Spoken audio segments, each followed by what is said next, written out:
Welcome to Samba Samba. Enjoy the video. You start by confirming prerequisites. Sign into your Microsoft account and open payment and billing.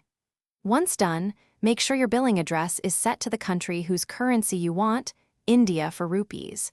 You need a matching local payment method or a Microsoft gift card in that currency. This avoids payment rejections.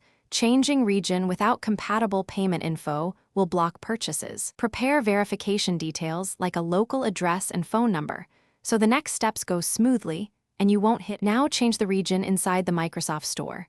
Open the Store app, click your profile, then Settings, and set country or region to India. If the app won't let you, go to Account.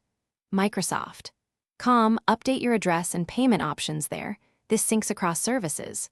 Once you've set India for both account and store, add a local debit/credit card or redeem an INR gift card so purchases display in rupees. Doing both steps ensures prices convert and checkout accepts local payment.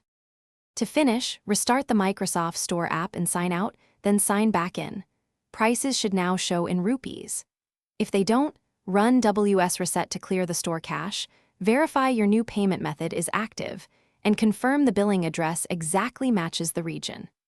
If purchases are blocked, redeem an INR gift card as a workaround or contact Microsoft support for region-specific holds. One tip: make sure there are no active subscriptions tied to the old country. They can prevent region changes. Thanks for watching. Consider subscribing if we helped you.